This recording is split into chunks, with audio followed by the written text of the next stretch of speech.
자, 실천 이론입니다. 자, 이 실천 이론도 시험에 잘 나와요. 그리고 이 내용들을 좀 잘 알아야 됩니다.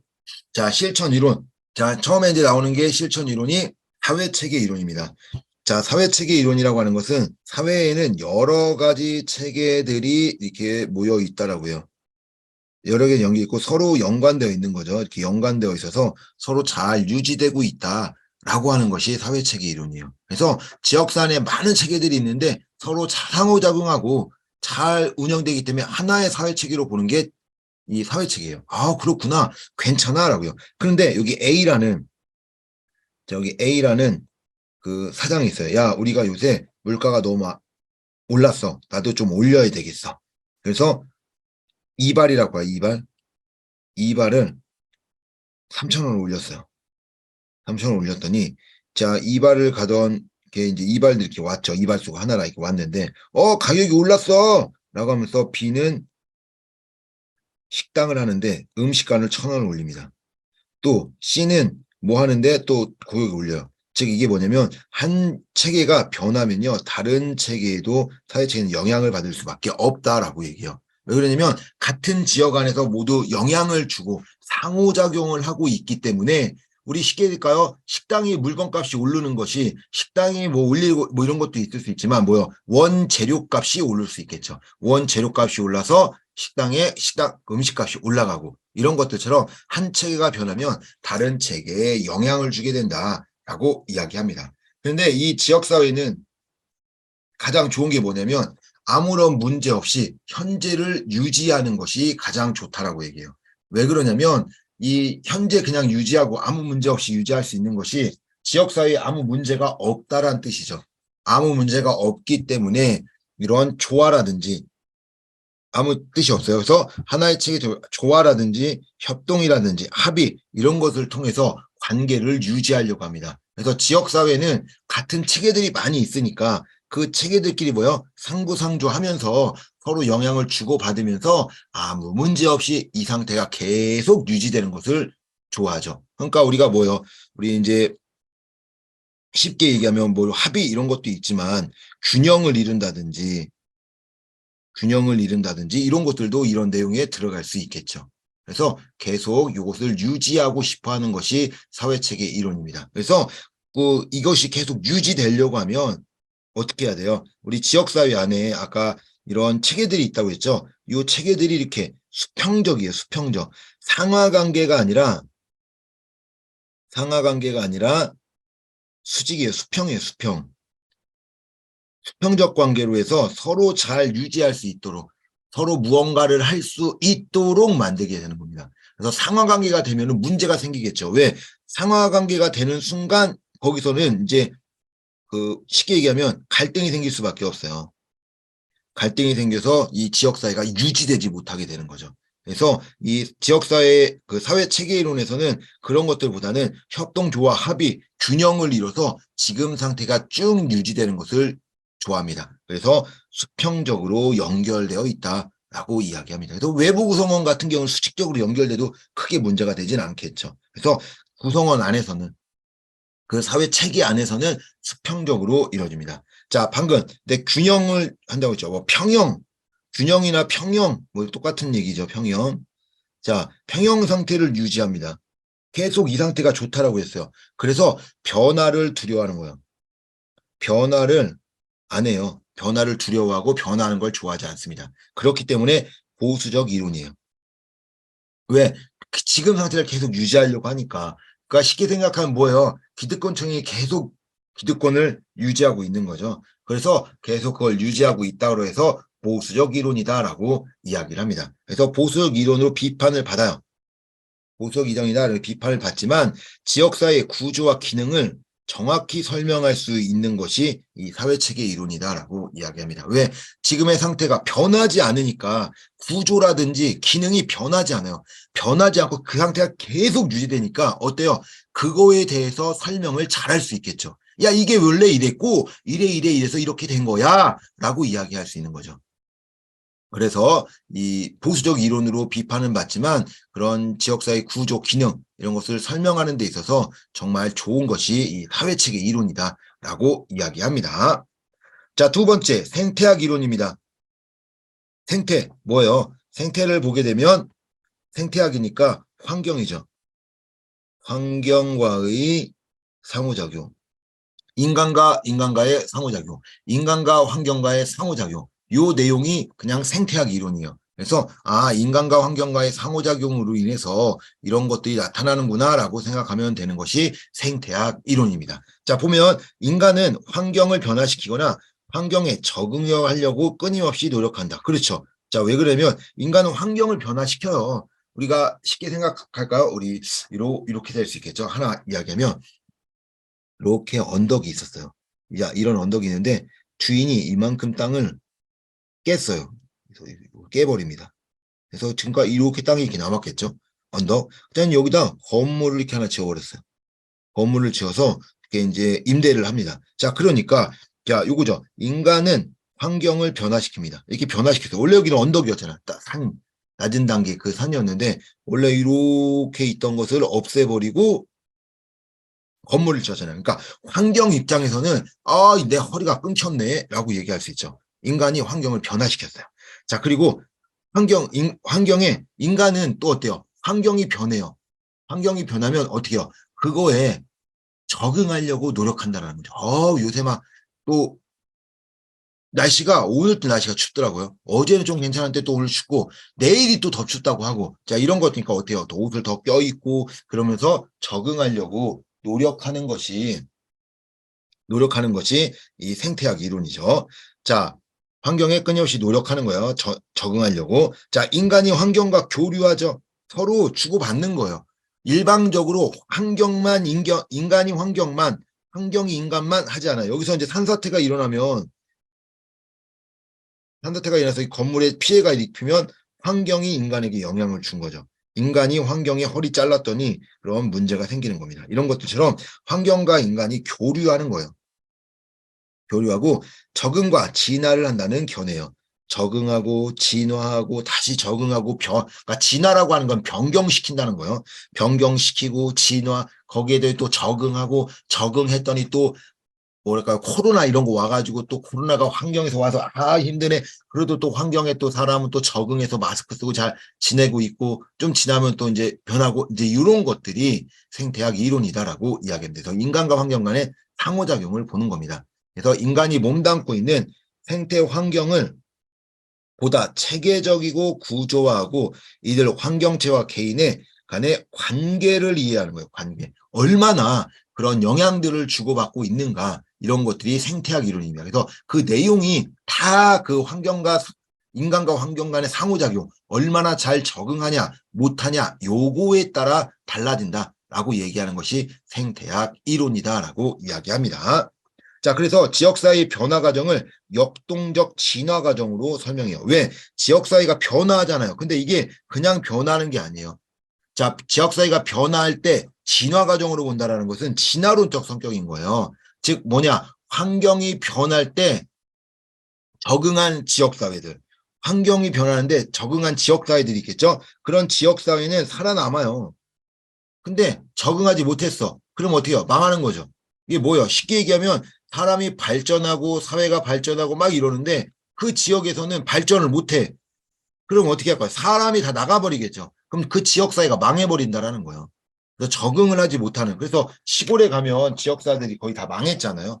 대부분 수도권에만 사람이 있고 밑에 가면 사람이 없는 것처럼 이렇게 이 사람들에 대한 지역사회가 변화할 때, 사회가 변화할 때 그 지역사회가 적응하면 살아남는다라고 하는 사회 진화론적 성격을 갖고 있다. 그래서 그런 이야기들을 하는 게 생태학이에요. 그래서 어떻게 환경에 적응할 거냐, 거기에 맞춰서 움직일 거냐라고 하는 것이 이 생태학 이론에 대한 내용입니다. 그래서 지역사회는 공간을 좀 인간 집합체예요. 인간 집합체. 그래서 경쟁도 하고 중심화, 사람들이 이렇게 모여요 한 곳에 이렇게 모였다가 다시 어떻게 해요? 분산도 되고 분리도 되고 이런 현상들이 존재한다라고 이야기합니다. 그래서 지역사회라고 하는 것은 공간을 점유하고 있잖아요. 그러니까 우리 이렇게 할까요? 뭐 물론 나도 태어나기 전에 여러분도 태어나기 전에 나 태어나기 전에도 원래 서울은 이렇게 안에 있었죠. 우리 무슨 강남 이런 거 얘기하면은 뭐 지금이 강남이 집값이 제일 비싸고 뭐 이런다고 하지만 옛날에는 그 강남이 아무것도 없었어요. 아무것도 없었고 강남에 해봐. 논이었죠, 논. 그런데 어때요? 그 사람들이 이제 서울이 이제 팽창하다 보니까 주위에 있는 지역까지도 발전을 하게 되었죠. 자, 이런 것들이 이제 이 지역사회에 대한 내용이다라고 이야기합니다. 이게 생태학 이론이요. 환경과의 상호작용. 자, 세 번째가 심의존 이론입니다. 심의존 또는 권력 의존 이론인데 사회복지 기관들은 생존하기 위해서 외부의 자원, 외부의 지원 또는 외부의 자원 의존할 수밖에 없다라고 이야기하는 거예요. 왜? 사회복지는 혼자 살아남지 못한다는 거야. 그러니까 권력, 그러니까 외부를 줬던, 즉 뭐냐면 후원금을 줍니다. 후원금. 자, 후원금을 준 기관이 후원금을 받았어요. 자, 후원금을 준 그 사람의 힘 또는 권력이 기관에 영향을 미친다라고 이야기하는 거죠. 자, 예를 들어서 사회복지기관에 1억을 후원합니다. 자, 그리고 나서 후원을 하고 나서 이렇게 얘기하죠. 관장님, 저 이거 부탁 좀 들어주세요. 그러면 그 관장님이 부탁을 들어줄까요? 안 들어줄까요? 안 들어줄 수 없겠죠. 대부분 들어준다라고 이야기하는 겁니다.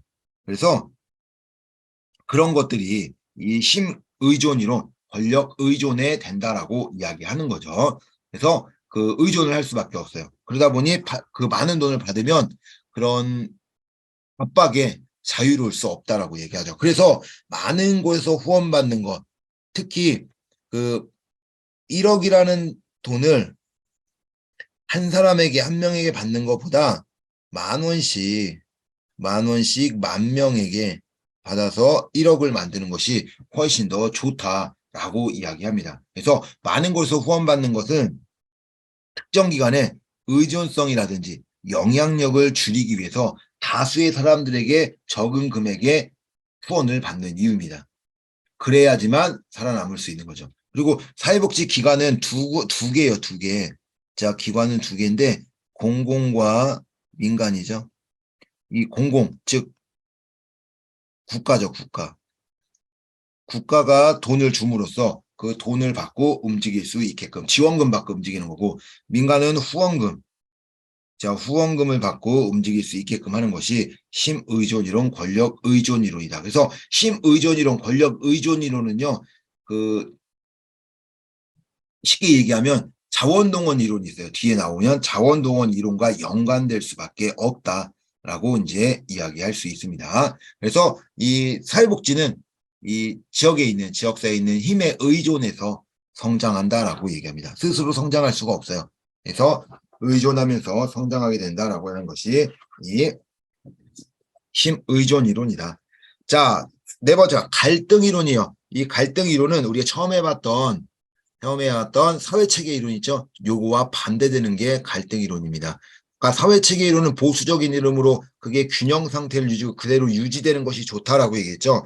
이 갈등 이론은 그렇지 않아요. 지역사회에서는 갈등이 일어난다라고 생각을 합니다. 자, 갈등이 일어난다. 그럼 갈등이 일어나면 문제가 있는 거 아니야? 라고 얘기할 수 있지만 이 갈등이 일어나야지만 지역사회가 발전할 수 있다라고 이야기합니다. 그러면 그 왜 갈등이 일어나냐라고 하면 갈등이 생기는 것은 자원이 한정되어 있기 때문입니다.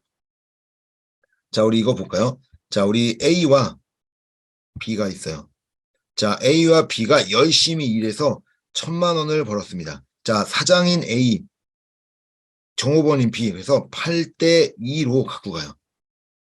그러면 사장은 8을 갖고 가긴 하지만 여기서 임대료도 내고 뭐 재료비도 내고 많은 것들 내죠. 근데 이거는 B가 얘기하는 거죠. 사장님, 200만 원은 너무 적은 것 같아요. 더 주세요. 더 주세요. 더 주세요. 더 주세요. 얘기하면서 갈등이 일어난다는 거야.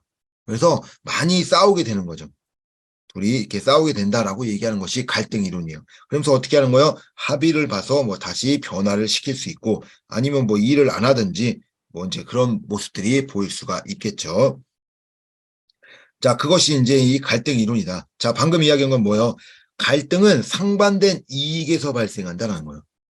야, 같이 1,000만 원을 버는데 너는 800만 원 갖고 가고 나는 200만 원 갖고 가면 안 맞지 않냐? 라고 이야기하죠. 그래서 이런 갈등으로 인해서 지역 사회는 변화하게 된다. 그래서 무조건 나쁜 것이라고 이야기할 수는 없습니다. 변화하게 돼요. 자, 그러면 이런 갈등이 어떻게 해결될 거냐라고 하면은 이 구성원들의 경제적 자원, 권력, 권위 이런 불평등한 관계가 놓일 때 갈등이 발생하는 거예요. 제일 많은 것이 뭐냐면 수익이에요. 수익.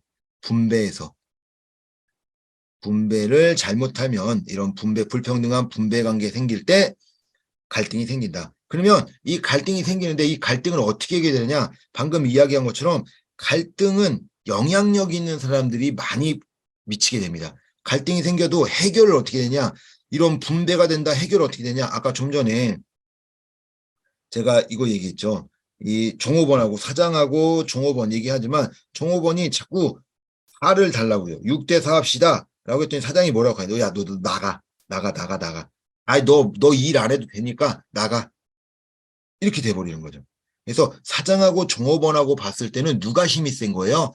사장이 더 힘이 세죠. 그래서 영향력 있는 사람의 갈등에 많이 영향을 미치게 된다라고 얘기해요.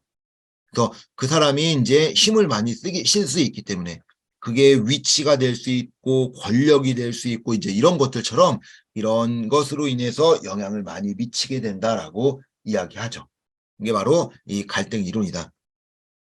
라고 말씀을 드립니다.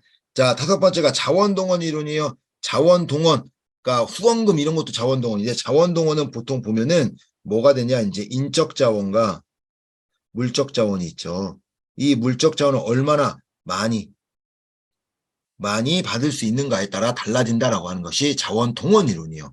자, 그래서 힘의존 이론, 아까 이야기했죠. 권력 의존 이론과 연관되어 있어요.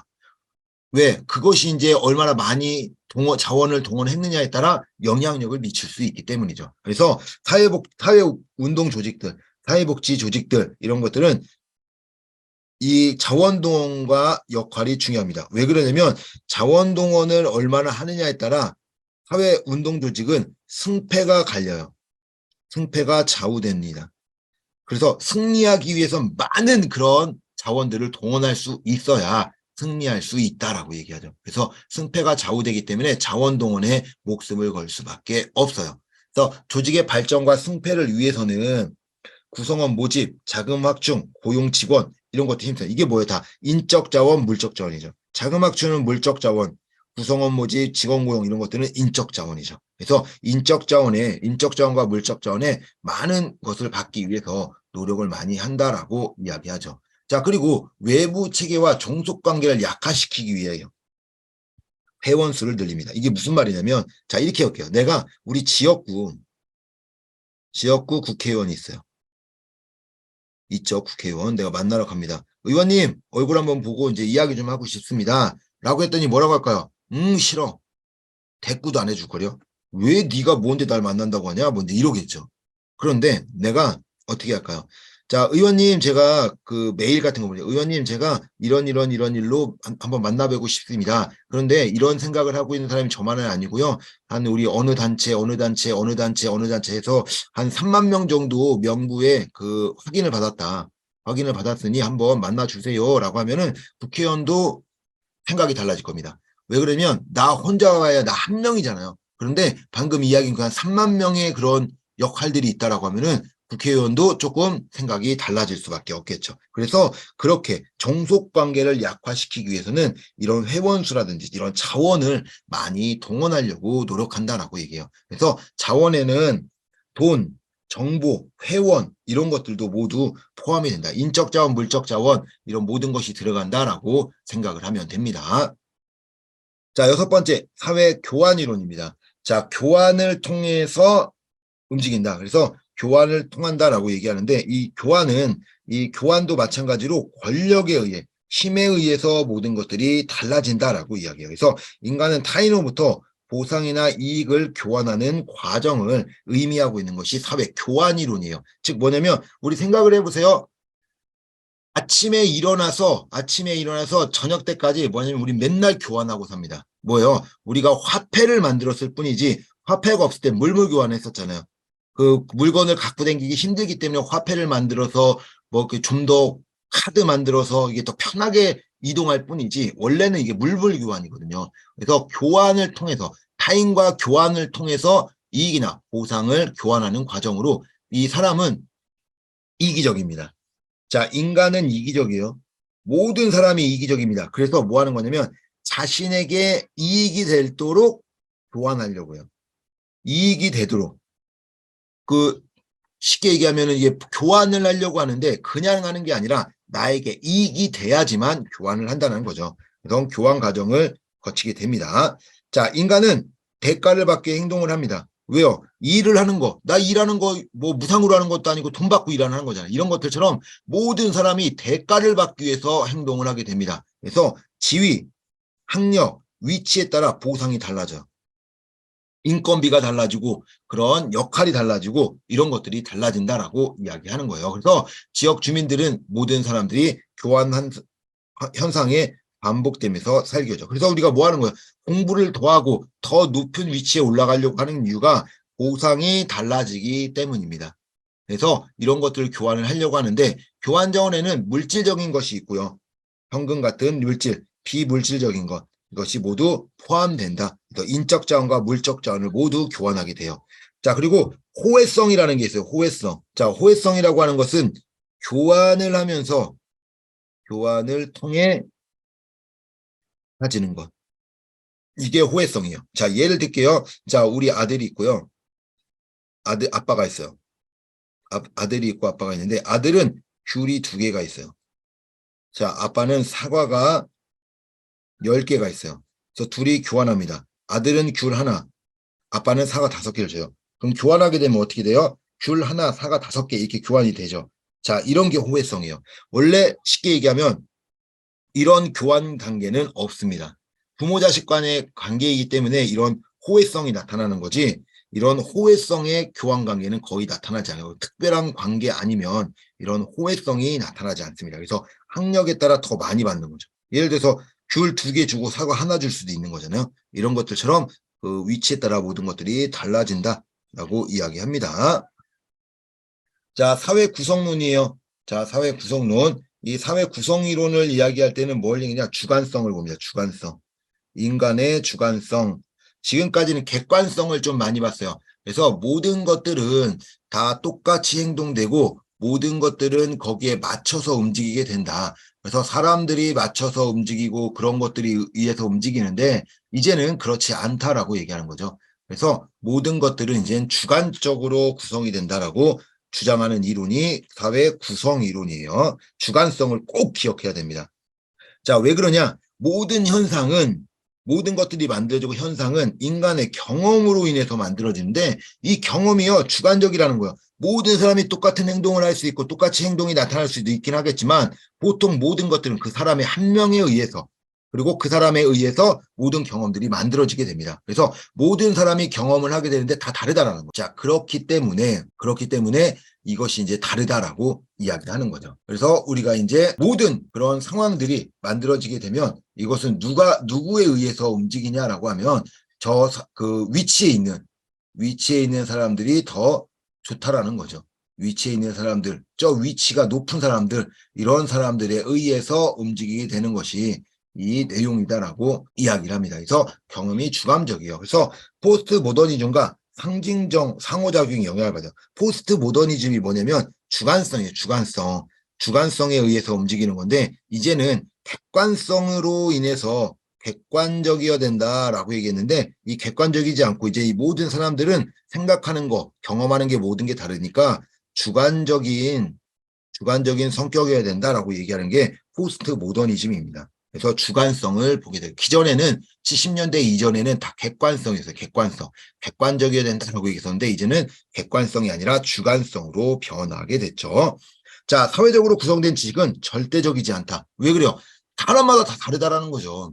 사람마다 경험이 다르고 모든 것들이 다르기 때문에 절대적이지 않아요. 그래서 뭐예요? 그때그때마다 바뀔 수 있다라고 이제 이야기를 하는 거죠. 그런데 이러한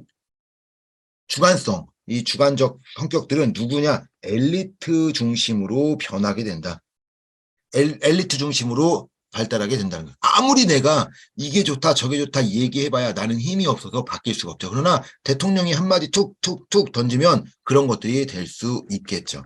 이런 것들처럼 엘리트 중심에 의해서 발달되는 것이 이 사회 구성론이다. 그래서 사회 구성 이론, 사회 구성론 나오면 무조건 주관성이구나라는 것을 생각하고 풀면은 문제가 어렵지 않습니다. 주관성을 인정하는 것이다 라고 생각을 해야 돼요. 자, 엘리트 이론이 있습니다. 자, 엘리트. 자, 이렇게 하면 어떤 사람, 이 사람이 엘리트죠? 소수의 사람이요. 엘리트들은 자신의 그 소수의 사람, 우리 국회의원이라든지 이런 사람들이 엘리트죠. 자, 그렇기 때문에 그 사람들은 자신의 가치나 유리함에 따라서 정책을 결정합니다. 자, 그렇기 때문에 이런 거요. 음주운전. 뭐 음주운전을 뭐 못 잡아. 뭘 얘기하겠지만 왜 그러냐면 자기네들도 술 먹고 음주운전 할 수 있으니까 음주운전형을 높일 수가 없는 겁니다. 성매매 성을 못 높인다니까요. 자기네도 그걸 하기 때문에 정치 위에 있는 사람들에 의해서 모든 것들이 결정될 수밖에 없다라고 얘기하는 것이 엘리트 이론입니다. 자, 예를 들어서 마약하면 사형, 뭐 음주운전하면 사형, 뭐 이렇게 할 수 있지만 그런 법들을 만들지 않는 거예요.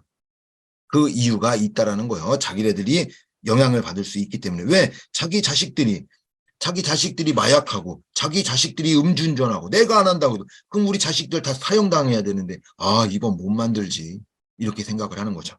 그래서 지역사회에 있는 그러니까 엘리트들에 의해서 영향을 받는데 그 엘리트가 영향력이 있는 정치인도 되고요. 경제인, 기업인 등 이런 사람들에 의해서 엘리트가 유지되고 그 사람들로 인해서 이 사회가 지배된다라고 이야기하는 것이 엘리트 이론입니다. 그래서 이 엘리트 이론은 중요한 게 사회복지도 엘리트 이론하고 연결된다라는 거예요. 즉 뭐냐면 사회복지는 엘리트의 이익에 따라서 발달하게 됩니다. 이게 무슨 말이냐? 사회복지가 발달할 수 있는 시기. 자, 사회복지가 발달하는 시기 언제인지 아세요? 선거철.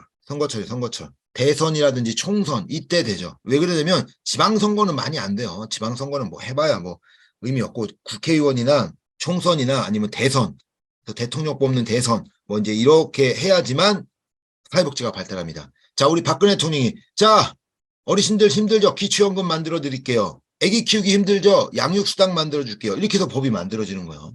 그렇지 않으면 사회복지법은 만들어지지 않습니다. 그래서 그 법들이 만들어지는 것이 다수의 사람들을 이익을 위해서 만들어주는 게 아니라 엘리트 이익을 얻기 위해서 자기네들이 법을 만드는 거다라고 이야기합니다. 자, 그래서 다수의 영향력을 미치는 이게 다수의 영향력 요 밑에 영향을 미치는 다원주의 이론과는 반대되는 이론이 엘리트 이론이다라고 생각을 하면 됩니다. 자, 엘리트 이론 이런 거예요. 이제 엘리트 이론 이런 내용들을 좀 기억하면 되고요. 자, 다원주의 이론입니다. 다원주의 이론은 엘리트 이론과 반대예요. 다원주의 엘리트는 여기 위에 소수 있는 사람들에 의해서 모든 것이 만들어지면 엘리트 이론인데 반대로 요 밑에죠. 다수의 사람들, 많은 사람들의 이익을 얻기 위해서 만들어진 게 다원주의 이론이다. 자, 그래서 다수의 집단들이 있어요. 우리 집단들이 자신들에게 이익이 되거나 유리하게 되는 정책 과정에서 영향력을 행사하는 거예요. 자, 우리 A라는 집단, B라는 집단, C라는 D라는 집단이 모여. 그리고 지역구 홍길동이라고 하는 국회의원한테 갑니다. 자, 의원님, 이번에 재선하셔야죠. 저희가 이런 거 밀어드릴 테니까 1, 2, 3번 이거 해주세요. 라고 하면 홍길동이 뭐라고 1, 2, 3번 해줄 테니까 나 밀어주세요. 내가 국회의원이 재선이 되면은 이거 해드릴게요. 라고 얘기하겠죠. 자, 이렇게 만나는 거죠. 자, 이것이 바로 다원주의 이론입니다. 이제는 이 사람에 의해서 1, 2, 3이 움직이는 게 아니라 다수의 사람들이 정치자를 만나서 너에게 딜을 하는 거죠. 딜 이렇게 해서 해줄게 라는 딜을 함으로써 사회복지가 발달하게 된다라고 얘기하는 것이 다원주의 이론이에요. 그래서 다원주의 이론은 이 내용이 조금 다르다라고 얘기해요. 그래서 집단의 크기가 커야 돼요.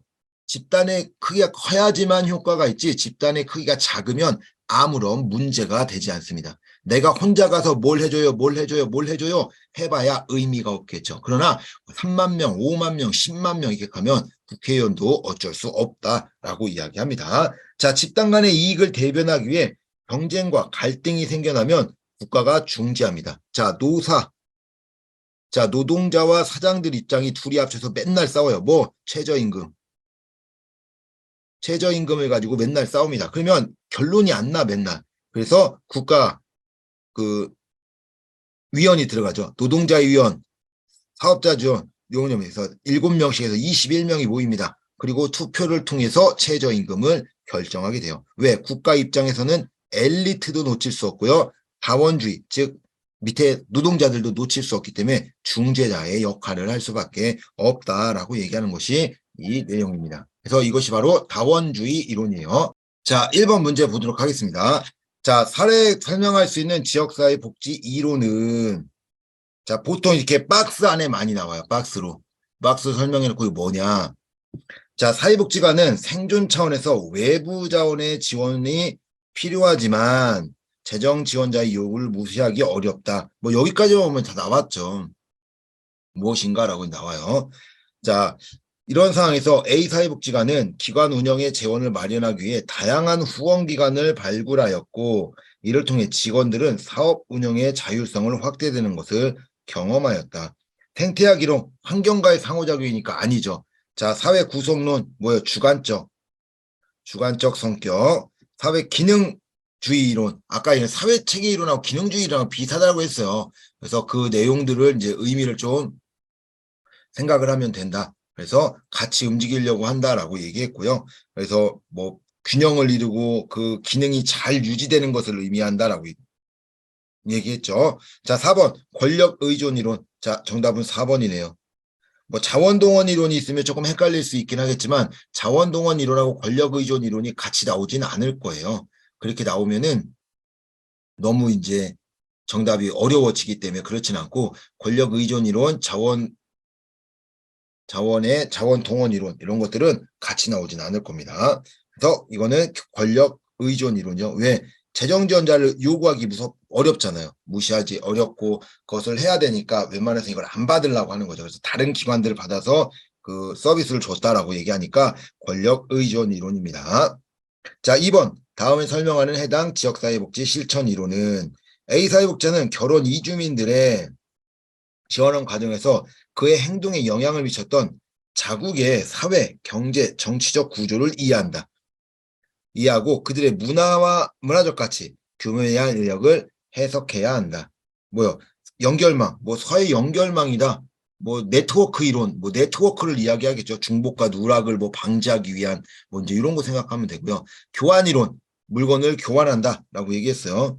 그래서 그런 역할들이 들어간다. 자, 사회 구성 이론, 주관성을 이해한다. 권력 이존 이론, 갈등 이론. 정답은 3번이네요. 왜요? 사회복지사는 결혼 이주민들, 즉 그 사람이 필리핀이든 뭐 동남아에 있는 사람이다라고 하면 그 동남아에 있던 왜 이 사람이 이렇게 행동을 할까? 이 여자가 왜 이렇게 얘기할까? 라고 얘기하는 것들을 그렇게 생각하는 것이 아니라 그 지역의 문화, 사회, 경제 이런 것들을 알면은 이 사람이 이렇게 할 수밖에 없구나. 이런 행동을 할 수밖에 없구나라는 것을 알 수 있겠죠. 결혼 이주 여성들의 주관적인 거죠. 주관적인 성격들을 모두 파악하려고 했기 때문에 이건 사회 구성 이론에 대한 내용입니다. 자, 다음 설명과 관련된 지역사회복지 이론은 다양한 조직과 집단과 조직이 이익을 표출함으로써 정책 과정에 영향을 미칠 수 있다. 다양한 집단과 조직이 영향을 미친대요. 뭐 이익을 위해서 미친대요. 이익집단 이론이에요. 이익집단 이론. 자, 이익집단 이론의 다른 이름이 다원주의예요. 이익집단 이론, 다원주의 이론 다 똑같은 내용입니다. 자, 지역사회복지 정책의 이익집단들에 관해 갈등과 타협의 산물로 간주된다. 지역사회복지 정책은 이익집단의 상대적 영향력 정도에 따라 달라진다. 자, 뭐 교환이론, 상호작용론, 역할이론, 뭐 구조기준론 얘기하지만 정답은 다원주의 이론입니다. 다원주의 이론이 다른 이름으로 이익집단 이론이고요. 이 다원, 많을 따 원할 원, 많은 사람들이 원하게 되면 그것을 따라갈 수밖에 없다라고 얘기하는 거. 그게 이제 이익집단인 거죠. 다양한 집단, 많은 사람들이 있는 집단에서 영향력을 행사하는 것, 이런 것들은 다원주의 이론이다라고 이야기합니다.